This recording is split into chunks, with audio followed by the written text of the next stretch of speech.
আর এই বিষয়টা আমাকে খুব পীড়া দিচ্ছে ভিতর থেকে, যেটা আমাদের আচরণ, আমরা যে এত বেশি মানে দাসত্বের একটা ইয়াতে চলে আসছি, মেজাজটা আমাদের দাসত্বের মধ্যে চলে আসছে। আমরা শত্রুর চোখে চোখ রেখে কথাই বলতে পারি না। শত্রুর চোখে চোখ রেখে কথা না বললে তো সে আমাকে দাম দিবে না। কই, সে তো চায়নার সাথে এসব ডিল করতে পারে না, সে তো ইভেন পাকিস্তানের সাথেও তো পারে না। পাকিস্তানে কি খুব মুসলিমদের ঐক্য আছে নাকি? না, নাই তো। ওর ইন্টারনাল অবস্থা তো আমাদের চেয়ে অনেক সময় খারাপ। কয়েকটা পারমাণবিক বোম আছে, এই কারণে তার দিকে তাকাতে পারে না। স্বাধীনতার 50 বছরে কয়টা মিসাইল তৈরি করলেন? একটাও তো তৈরি করার ফিকির করলেন। তাহলে বিগত 50 বছরের ইতিহাস যদি আমরা ঘাঁটি, তাহলে দেখব যে যত রকমের মানব রচিত তন্ত্রমন্ত্র আছে, এই তথাকথিত গণতন্ত্রই বলেন, আর এই জাতীয়তাবাদের কথাই বলেন, আর এই তথাকথিত ধর্মনিরপেক্ষতাবাদ, আর এই কমিউনিজম যা আছে সব ফেল করেছে। পশ্চিমা সব মতবাদ এখানে এমনভাবে ফেল করেছে যেটা ইতিহাসে বিরল। তাহলে একটা মাত্র পথ আপনাদের সামনে এখন খোলা আছে, যেই পথ দিয়ে এই সমস্ত সমস্যার সলিউশন আনা সম্ভব। সেই পথটাই হচ্ছে ওই যে লেখা আছে, সিরার আলোকে উম্মার সংকট নিরসন করা। সিরাতের আলোকে যদি উম্মার সংকট নিরসন করতে না পারি, আর কোনো রাস্তা আমাদের সামনে খোলা নাই। দিন কায়েমের শর্ত 3টা বলেছেন না? 3 নম্বর শর্তটাই হচ্ছে এটা যদি ইবাদত হয়, দিন কায়েম যদি একটা ইবাদত হয়ে থাকে, তাহলে সেই ইবাদত কবুল হবে শুধু একজন ব্যক্তির তরিকায়। কার তরিকায়? মুহাম্মদ রাসূলুল্লাহ সাল্লাল্লাহু আলাইহি ওয়াসাল্লামের তরিকায়। ইবাদত হতে হবে এক আল্লাহর জন্যে, হালাল রিজিক থাকতে হবে, এবং তরিকা হতে হবে কার? মুহাম্মদ রাসূলুল্লাহ সাল্লাল্লাহু আলাইহি ওয়াসাল্লাম। তো মুহাম্মদ সাল্লাল্লাহু আলাইহি ওয়াসাল্লামের তরিকাই হচ্ছে সিরাত, যেটার মধ্য দিয়ে আমরা দিন কায়েম করবো ইনশাআল্লাহ। আর কোনো রাস্তা খোলা নাই। যত তন্ত্রমন্ত্র নিয়ে আসো, যত তন্ত্রমন্ত্র, এখন তো 4টা-5টা আছে, আরও যদি নতুন কোনো তন্ত্রমন্ত্র নিয়ে আসে, তারপরেও এই জাতির মুক্তির কোনো পথ নাই সিরাত ছাড়া। এখন আমাদেরকে আগে সিরাত পড়তে হবে ভাই, সবাইকে আগে সিরাতটা পড়তে হবে। সিরাত পড়লে পরে আপনারা বুঝতে পারবেন যে ইনশাআল্লাহ তাআলা কোন পথে আমাদেরকে হাঁটতে হবে। এখানে টপিক অনেক ডিপ দেওয়া হয়েছে, অত ডিপে গেলে আমাদের সারা রাত চলে যাবে। আমি শুধু ভাষা কয়েকটা পয়েন্ট বলতেছি, একটু মনোযোগ দেন। নবী সাল্লাল্লাহু আলাইহি ওয়াসাল্লাম যখন থেকে কাজ শুরু করেছেন, কাজ বলতে আমি দাওয়াতের কাজ বোঝাচ্ছি, তখনকার সমাজটা কিন্তু আমাদের মতো এতটাও মানে কমফোর্টেবল ছিল না। একটা অমুসলিম রাষ্ট্রে তিনি দাওয়াতের কাজ শুরু করেছেন। মক্কা কি ছিল? একটা মুসলিম রাষ্ট্র না অমুসলিম রাষ্ট্র? অমুসলিম একটা রাষ্ট্রে তিনি অ্যাজ এ নবী তার দাওয়াতের কাজ শুরু করেছেন। সুবহানাল্লাহ। এবং তিনি সেই রাষ্ট্রের একজন পরিচিত ব্যক্তিত্ব, যাকে আস-সাদিক আল-আমিন বলে ডাকা হয়, যার আগেও কোনো গুনাহ নাই, পরেও কোনো গুনাহ নাই। এমন একজন ব্যক্তিত্ব তিনি, যার আগেও কোনো গুনাহ নাই, পরেও কোনো গুনাহ নাই, এবং তিনি একটা অমুসলিম রাষ্ট্রে ওহীপ্রাপ্ত হয়ে দাওয়াতের কাজ শুরু করলেন। আর আমরা তো মুসলিম রাষ্ট্রে বসে আছি, আমরা তো মক্কায় নাই। আমরা কি মক্কায় আছি? আমরা তো মক্কায় নাই। যদি মক্কায় না থাকি, তাহলে এরকম নতজানু পররাষ্ট্রনীতি কেন? আমরা যদি মক্কার মতো পরিবেশে না থাকি, তাহলে এত নতজানু পররাষ্ট্রনীতি কেন? তাহলে ভারতের মধ্যে আমাদের যে মুসলিম ভাইরা আছে, তারা কি করবে? তাহলে ভারতের যে মুসলিম ভাইরা আছে, তারা কি করবে? তারা কি ওদের পা ধরে ইয়ে করবে, সালাম করবে? হিন্দুদের পা ধরে সালাম করবে? বলেন তো। আমরা তো একটা মুসলিম রাষ্ট্রে আছি, তো মুসলিম রাষ্ট্রে থাকতে এত নতজানু পররাষ্ট্রনীতি কেন? এত দাসত্বের শৃঙ্খল কেন? তো তিনি দাওয়াতের কাজ শুরু করেছেন প্রথম কি দিয়ে, এটা একটা ফ্যাক্ট। আমরা আসলে আলোচনাগুলো আপনাদের চাইতে তাদের শোনা দরকার, যারা আলোচনা যারা করে। মানে আমি চাই বেশি বেশি তাদের সাথে কনভারসেশন করতে, যারা উম্মাকে নিয়ে ফিকির করেন, দাওয়াতের কাজ করতে চান, বা মুআল্লিম বা আলেম বা হাফেজ, তাদের সাথে কথা বলা দরকার। তাদেরকে আগে বোঝানো দরকার বিষয়গুলো। অনেকেই বুঝেন না। অনেকে বায়াবিও দাওয়াতি কাজ করছেন উইদাউট এনি প্ল্যাটফর্ম। অনেকে দাওয়াতি কাজ করছেন উইদাউট এনি কানেকশন উইথ ওলামা। আলেমদের সাথে কোনো কানেকশন নেই, দাওয়াতের কাজ করতে আসেন, একটা বায়াবিও প্ল্যাটফর্ম ক্রিয়েট করে রাখতেছেন। তো আমাদেরকে আগে তাদের সাথে কথাবার্তা বলা দরকার, যে মৌলিকভাবে আমরা আসলে কীভাবে আগাবো। আর কি প্র্যাকটিক্যাল কথায় আসেন। এই যে আমরা এতগুলো কথা বলছি না, আমি আপনাদেরকে পুরো পথ পদ্ধতি এখানে গিলায় খাওয়াই দিতে পারবো, কিন্তু বিশ্বাস করেন গিলে খাওয়ার পরে আপনি কিছুই করতে পারবেন না। কেন পারবেন না? আপনার কোনো অ্যাসোসিয়েশন নাই, কোনো ফাউন্ডেশন নাই, কোনো সংগঠন নাই, কোনো রাজনৈতিক ক্ষমতা নাই, কোনো রাজনৈতিক দলও নাই, রাজনৈতিক কোনো অ্যাপ্রোচও নাই। কিন্তু একটা সেকুলার রাজনৈতিক দল আপনার চেয়ে ভালো ফিল্ড ওয়ার্ক করতে পারবে, কারণ তার চেইন অফ কমান্ড আছে। আমাদের তাওহীদপন্থীদের কোনো চেইন অফ কমান্ডই নেই। বলে আসতেছি বিগত 5 বছর 10 বছর থেকে একই বয়ান, মাথায় ঢুকে না জিনিসটা। চেইন অফ কমান্ড বলে একটা কিছু আছে, যেখানে একজন আমির নাই, যেখানে একজন ইমারা নাই, একটা আমির নাই, আস-সামউ ওয়া তাআ নাই, বায়আ নাই, যেখানে শুনলাম মানলাম আনুগত্য করলাম, আমির মামুর জামা ইমারা এগুলো নাই, সেখানে তো চেইন অফ কমান্ড আসবে না। তাবলিগ জামাত কাজ করছে না? করছে কি না? একটা শুরা পর্ষদ আছে না, শুরায়ে নিজামি আছে না, আমির আছে না, কাজ করতেছে, ফলাফল পাচ্ছে মাশাআল্লাহ। জামাত ইসলাম কাজ করছে না? একটা চেইন অফ কমান্ড আছে, প্রত্যেকটা জেলায় জেলায় শাখা আছে, তারা তাদের উপরের লেভেল থেকে কোনো ডিরেকশন আসলে সেটাকে রুট লেভেলে বাস্তবায়ন করছে। তারপর ধরেন যে ইভেন এই যে আওয়ামী লীগ চলে গেল, তার একটা চেইন অফ কমান্ড ছিল না? ছিল কি না? উপরে যে বলতো জঙ্গি, নিচের ওই ব্যক্তিও বলতো হ্যাঁ এই জঙ্গি, এমন একটা চেইন অফ কমান্ড ওদের ছিল না? এখন বিএনপি যারা রাজনীতি করতেছে ওদের নাই? আছে। এখন আপনি বলেন যে ইসলামপন্থীদের রাজনৈতিক দল কয়টা?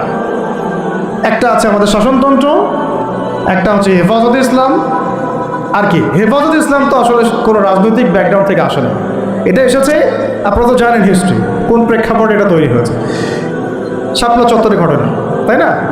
আর জামাত ইসলাম।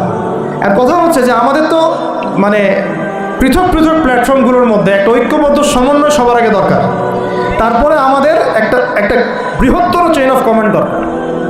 তখন কি হতো যে উপর থেকে একটা কিছু ছেড়ে দিলে একদম নিচ পর্যন্ত আসতে সময় লাগতো না। এখন এগুলোর বাইরে আমার যারা চান যে না কোরআন এবং হাদিস, ইসলামী ইমারা শরিয়া এগুলো বাস্তবায়ন হবে, দাওয়াতের সাথে সাথে জিহাদ থাকতে হবে, এবং আমরা কোনো গণতন্ত্র সেকুলারিজম এইসব পশ্চিমা আদর্শে যাব না, তারা ফেসবুকে বায়োবিও ঘুরে বেড়াচ্ছেন। সবাই ফেসবুকে বায়োবিও ঘুরে বেড়াচ্ছেন, ইউটিউবে ইন্ডিভিজুয়ালি কাজ করছেন, সবার নিজস্ব স্বতন্ত্র মার্কাস মাকতাবা ইত্যাদি, কোনো সমন্বিত প্রয়াস নাই। এইভাবে তো হবে না। এভাবে কি হবে? সর্বোচ্চ এককভাবে কিছু দাওয়াত দেওয়া যাবে, কিন্তু নবী সাল্লাল্লাহু আলাইহি ওয়াসাল্লাম ওহী প্রাপ্ত হওয়ার পরেই দাওয়াতের যে কাজ শুরু করলেন, এটাই চেইন অফ কমান্ড। সুবহানাল্লাহ। একটা জামার মধ্যে তিনি সবাইকে নিয়ে আসছেন।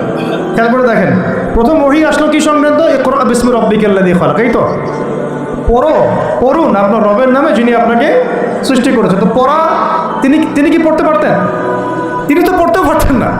তিনি তো বলছিলেন যে মা আনা বিকারি, আমি তো পড়তে জানি না, তারপরে তাকেই পড়তে বলা হচ্ছে। আপনি পড়ুন, কারণ এই জ্ঞানতাত্ত্বিক রেভলিউশন ব্যতীত সমাজ সংস্কার সম্ভব না। এখন আমরা সমাজ সংস্কার সবাই করতে যাচ্ছি, কম বেশি সবার জায়গা থেকে, পড়াশোনা কেউ করতে চায় না। আল্লাহর কসম করে বলছি, যারা ইভেন দাওয়াতের কাজ করছে এইসব জায়গায় আমরা যারা দাঁড়ায় আছি না, তাদের অনেকেই ওলামায়ে কেরামের সাথে কোনো তাআল্লুকই নেই, কোনো সিলেবাস নাই, কোনো পড়াশোনা নাই, কোনো ক্রাইটেরিয়া নাই, কোনো অ্যারাবিক শেখার কোনো ফিকির নাই, কুরআন শেখার কোনো ফিকির নাই, তাফসির শেখার কোনো ফিকির নাই। আমি দাওয়াতের কাজ করতেছি, সুবহানাল্লাহ, মানুষ আমাকে সেলিব্রিটি মনে করে, দ্যাটস অল। এভাবে হয়? এভাবে কি দাওয়াতের কাজ হয়? অথচ নবী সাল্লাল্লাহু আলাইহি ওয়াসাল্লামকে আল্লাহ পাক পড়তে বলছেন। তাহলে প্রথম দরকার আমাদের জ্ঞানতাত্ত্বিক রেভলিউশন, যেটা বললাম যে বিগত 50 বছরে অলরেডি আমাদের ঘরে ঘরে একজন করে আলেম, একজন করে হাফেজ থাকা উচিত ছিল। এটা বিগত 50 বছরের শিক্ষা সিস্টেমটা এমনভাবে সাজানো হয়েছিল যেটা একটা ধর্ম নিরপেক্ষ শিক্ষা সিস্টেম। এটা এই যে একটা ছেলে বসে আছে 30 বছর বয়স, ওর তো অধিকার ছিল যে সে এসএসসি এইচএসসি অনার্স মাস্টার্স লেভেলে এসে কোরআনের অর্থ করার যোগ্যতা অর্জন করবে। এটা তার রাইটস ছিল অ্যাজ এ মুসলিম কান্ট্রির একজন সিভিলিয়ান হিসেবে। তার রাইটস ছিল এটা, যে আমি একজন মুসলিম কান্ট্রির সিভিলিয়ান, আমার রাইটস আছে স্কুলে গিয়ে কোরআন শেখা, কলেজে গিয়ে কোরআনের তাফসীর শেখার, অনার্স লেভেলে গিয়ে হাদিস পড়তে শেখার, হাদিসের মুতাআলা করার। ইভেন সে মাস্টার্সের পরে ইফতা দেওয়ার মতো যোগ্যতা অর্জন করতে পারতো যদি শিক্ষা সিস্টেমটার মধ্যে সমন্বয় থাকতো। কিচ্ছু করা হয় না এইসব লেভেলে। 50 বছর ধরে এই জাতিকে শিক্ষার অন্ধকারে রাখা হয়েছে। কমই মাদ্রাসাগুলো যদি না থাকতো, এই দেশ থেকে ইসলামকে মিটাই ফেলে দিতে হবে। শুধু কওমি মাদ্রাসাগুলোর এই মেহনতগুলো যদি না থাকতো তাহলে অরিজিনাল ইসলামকে তারা মিটাই ফেলে দিত বাংলাদেশ থেকে। টিকে আছে এখনই, কিন্তু আমি ওইদিকে যাচ্ছি না, ওইটা অন্য আলোচনা, এটা আমাদের ভিতরের কথা। কথা হচ্ছে একজন জেনারেল শিক্ষিত ছেলে যে এদেশের মুসলিম নাগরিক, তার রাইটস আছে প্রাইমারি স্কুলে সে কোরআন তেলাওয়াত করা শিখতে পারে নাই। কেন পারে না? পিতা মাতাও তো মাশাআল্লাহ সুবহানাল্লাহ সেই কোয়ালিটি। ছেলে 10 বছরে কিছু শিখুক না শিখুক, বাংলা ইংরেজি অঙ্ক তাকে শিখতে হবে। কোরআন হাদিস এগুলো তো কোনো বিষয় না, এগুলো কোনো বিষয় হলো আপনাদের কাছে? আল্লাহর কসম এগুলো দামি নেয়। ওই একদিন দুদিন ওয়াজ মাহফিলে আইসা আবেগ দেখার, কোরআন হাদিসের পরে যদি মহব্বত থাকতো ছেলেকে তো আলেম বানাইতেন আপনি, ছেলেকে তো আপনি একজন হাফেজ বানাইতেন কমপক্ষে। আপনি তো ছেলেকে এমনভাবে গড়ে তুলেছেন আপনার জানাজাই পড়তে পারবে না। তো আমাদের এই স্কুল কলেজ পড়ুয়া ছেলে মেয়েদের রাইটস ছিল এগুলো শিখতে পারে নাই। অনার্সে পড়ে তার বয়স কত? 20 থেকে 25 বছর। 25 বছরে সে 25টা সূরা জানে না, 25টা সূরার নামই জানে না, 25টা সূরার নাম বলতে পারে। কোরআন বিধান কায়েম করতে আসছেন আপনি, সুবহানাল্লাহ, 25টা হাদিস বলতে পারেন না, 25 জন নবীর নামও বলতে পারে না। ইভেন আমাদের নবী সাল্লাল্লাহু আলাইহি ওয়াসাল্লামের সিরাতের জীবনীটা পাতলা কিতাবটাও সে কখনো জীবনে পড়ে দেখে না। এই অবস্থা মাস্টার্সেও বিসিএসেও সব জায়গায় একই চলছে। বিসিএসের যে ভাইবা হয় সেখানে কি ইসলাম ধরা হয়? বিসিএসের ভাইবা যখন হয় তখন তাকে কোরআন তেলাওয়াত জিজ্ঞাসা করা হয়? তাহলে আপনি কোরআন তেলাওয়াত করতে পারেন না, রাষ্ট্র চালাবেন কীভাবে? কোরআনের সাথে কোনো তাল্লুক নেই, তার মানে আপনাদের কনসেপ্ট হচ্ছে রাষ্ট্র আলাদা কোরআন আলাদা, মানে রাষ্ট্র চালাতে কোরআন লাগে না, আপনার কনসেপ্ট এটাই। হ্যাঁ, না হলে তো কোরআন আপনি আনতেন সিলেবাসে, তাফসির আনতেন, হাদিস আনতেন, সিরাত আনতেন। আপনার কনসেপ্ট হচ্ছে রাষ্ট্র আলাদা কোরআন আলাদা হাদিস আলাদা, এগুলো পড়াশোনা আলাদা, ব্যাংকিং সিস্টেম ইকোনমিক্স আলাদা ইসলাম আলাদা, তাই না? রাজনীতি আলাদা ইসলাম আলাদা, তারপরে সংস্কৃতি আলাদা ইসলাম আলাদা, শিক্ষানীতি আলাদা ইসলাম আলাদা। এই কনসেপ্ট হচ্ছে এদেশের 90% মানুষের কনসেপ্ট। এরা সবাই শিরকের মধ্যে আছে, আল্লাহর কসম করে বলতেছে, এরা সবাই শিরকের মধ্যে আছে। এরা সবাই ধর্মনিরপেক্ষ সেকুলার। বাদ দিয়ে আমরা যারা দাড়ি টুপিওয়ালা কিছু মানুষ আছি, আমরা একটু মৌলবাদী চিন্তা করি আর কি। আমরা চিন্তা করি যে ইসলাম ব্যক্তিগত জীবনেও থাকবে, সংস্কৃতির মধ্যেও থাকবে, শিক্ষানীতিতেও থাকতে হবে, অর্থনীতিতেও থাকতে হবে, ইভেন রাজনীতির মধ্যেও থাকতে হবে। এই কনসেপ্টে না আসলে এখনো মুসলমান হনই নাই। এই কনসেপ্টে না আসা মানে এখন পর্যন্ত কালিমা লা ইলাহা ইল্লাল্লাহ এটা বুঝেনি নাই, আপনি মুখে পড়েছেন, দ্যাটস অল। এই কারণেই তো লা ইলাহা ইল্লাল্লাহ পড়ার পরেও মোদির পা চাটেন বসে বসে। এই কারণেই, কারণ ওই লা ইলাহা ইল্লাল্লাহ তো আপনাকে ওটা শিখাই নাই যে আপনি এক আল্লাহর সার্বভৌমত্বের স্বীকৃতি দেন নাই। এই হলো সমস্যাগুলো। তো সমস্যার গোড়ায় অনেক কথা আছে। এখন নবী সাল্লাল্লাহু আলাইহি ওয়াসাল্লাম কিন্তু দাওয়াতের কাজটা, এই যে সিরাতের আলোকে যেটা বলছেন সমাজ সংস্কার এবং দিন প্রতিষ্ঠা এবং সমকালীন সব সংকট দূর করা, এটা শুরু করতে হবে জ্ঞানতাত্ত্বিক রেভলিউশন থেকে। পড়াশোনা করা শুরু করে দেন, আদারওয়াইজ আপনাদের সামনে ধ্বংস ছাড়া কিচ্ছু বাকি নেই। কি পড়াশোনা করবেন? অবশ্যই ইসলামিক কারিকুলাম থাকতে হবে। এরপরে আপনি জেনারেল লাইনের পড়াশোনা করেন, কোনো সমস্যা নেই। আর এই পড়াশোনা একা একা করা যাবে না, উস্তাদের সহবত লাগবে, ওলামা কেরামের সহবত লাগবে।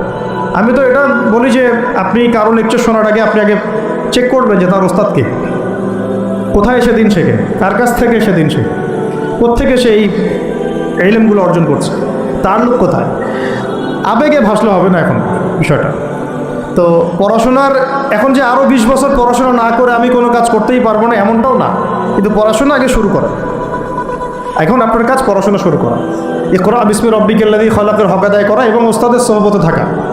যেমন জেনারেল লাইনে পড়েছেন 20 বছর, একা একা কি পড়েছেন না, প্রতিষ্ঠানে গিয়েছেন, ডেইলি ক্লাস করেছেন, টিচারের সহবতে ছিলেন, বেতন দিয়েছেন, মেসে থেকেছেন, তারপরে আরও কি করেছেন, বাবার জমি বিক্রি করে দিয়েছেন, বাবা মায়ের জমি বিক্রি করে, সেম অন্ততপক্ষে এতটুকু যতটুকু আপনি জেনারেল লাইনের জন্য করেছেন, জেনারেল লাইনে যদি যতটুকু করেছেন ত্যাগ, শ্রম, মেধা খরচ, কষ্ট স্বীকার করা, এর যদি অর্ধেকও যদি দিন শিক্ষার জন্য করতে না পারেন, আপনি নিজেও মুনাফেক, আমরা নিজেরাও মুনাফেক। তখন বেশক আমাদের মধ্যে নেফাকি আছে। সুবহানাল্লাহ, আপনি একটা ডিগ্রির জন্য একেবারে 20 বছর ঢালতে পারেন, 20 কোটি টাকা ঢালতে পারেন, বাপের জমি বিক্রি করতে পারেন, মেসে থাকতে পারেন, ঢাকা বিশ্ববিদ্যালয়ের সেই লাইফ লিড করতে পারেন, এক বিছানায় দুইজন থাকি, ফ্লোরের মধ্যে ফ্লোরিং করে থাকা, হাজার হাজার লাখ লাখ টাকা খরচ করা, কষ্ট করে সকালে ওঠা, রাত জাগা, পড়া, পরীক্ষা দেওয়া, অ্যাসাইনমেন্ট, কত কি। আমি তো জানি এগুলো, আপনারা তো অনেকে না জানেন, আমি তো জানি, আমরা তো ইউনিভার্সিটিতে পড়ছি। এই পরিশ্রমগুলো আপনি করছেন অনলি ফর একটা সার্টিফিকেট আর একটা চাকরির জন্যে, আর এর 10% কেন 5% আপনি করতে চান না দিনই শিক্ষার জন্যে। তো আমি মুনাফিক না হলে এই পৃথিবীতে আর মুনাফিক কে আছে? তো এই মুনাফিকদেরকে দিয়ে আপনি দিন কায়েম করবেন নাকি? শোনেন, আবেগ দিয়ে বিপ্লব হয়। আবেগ দিয়ে কি হয়?